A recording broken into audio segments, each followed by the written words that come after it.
সম্প্রতি বাংলাদেশের বিভিন্ন সীমান্ত এলাকায় বিজিবি এর টহল ও নিরাপত্তা ব্যবস্থাপনা হঠাৎ করেই জোরদার করা হয়েছে। বিশেষ করে ব্রাহ্মণবাড়িয়া, কুড়িগ্রাম, ময়মনসিংহ, মৌলভীবাজার ও চট্টগ্রাম অঞ্চলের সীমান্তগুলোতে বিজিবির টহল, চেকপোস্ট এবং নজরদারি পূর্বের চেয়ে বহুগুণ বেড়ে গেছে। স্থানীয় জনতাকেও এই বিষয়ে সতর্ক করা হচ্ছে। এমনকি সীমান্তবর্তী গ্রামগুলোতে মাইকিং করে মানুষকে সতর্ক অবস্থানে থাকতে বলা হচ্ছে। প্রশ্ন উঠছে, এই বাড়তি সতর্কতার নেপথ্যে কি কারণ? মূলত সীমান্তে বিজেপির এই টহল বৃদ্ধির পেছনে রয়েছে ভারতীয় শান্তিরক্ষী বাহিনী বিএসএফ এর একাধিকবার পুশ ইন বা জোরপূর্বক বাংলাদেশি বা সন্দেহভাজন বিদেশি নাগরিকদের বাংলাদেশে ঠেলে পাঠানোর অপচেষ্টা। ব্রাহ্মণবাড়িয়ার বিজয়নগর সীমান্তে গত সপ্তাহে এমন একটি বড় ধরনের ঘটনার খবর পাওয়া যায়, যেখানে প্রায় 750 জন নারী, পুরুষ ও শিশুকে বাংলাদেশে ঠেলে পাঠানোর চেষ্টা করা হয়। তবে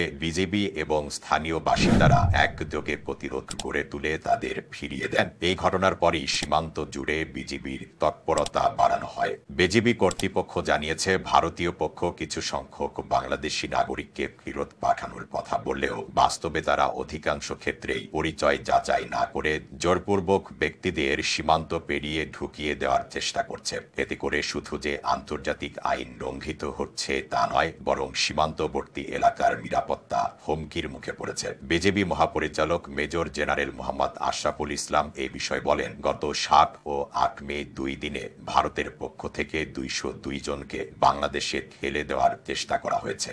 এদিকে ভারতীয় সীমান্ত রক্ষী বাহিনী বিএসএফ দাবি করেছে, তারা চোরাচালান ও অনুপ্রবেশ ঠেকাতে কাজ করছে। তবে পুশ ইন পদ্ধতির মাধ্যমে লোক ফেলে দেওয়াকে মানবাধিকার লঙ্ঘন বলে মনে করছেন আন্তর্জাতিক বিশেষজ্ঞরা। অনেক সময় এসব ব্যক্তিরা বাস্তবে বাংলাদেশি না হয়ে অন্য দেশ থেকেও আসতে পারেন। এমনকি ভারতের অভ্যন্তরীণ উদ্বাস্তু সমস্যা থেকেও আসার লোক থাকতে পারে। এতক্ষণ তাজা খবরের সাথে থাকার জন্য ধন্যবাদ। ফেসবুকে আমাদের পেজটি ফলো করে আমাদের সাথেই থাকুন। আর আপনি যদি ইউটিউব থেকে দেখে থাকেন, তাজা খবরের চ্যানেলটি সাবস্ক্রাইব করার অনুরোধ রইল। আর আপনি কোথা থেকে দেখছেন আমাদের ভিডিও, সেটি কমেন্টে জানাতে ভুলবেন না।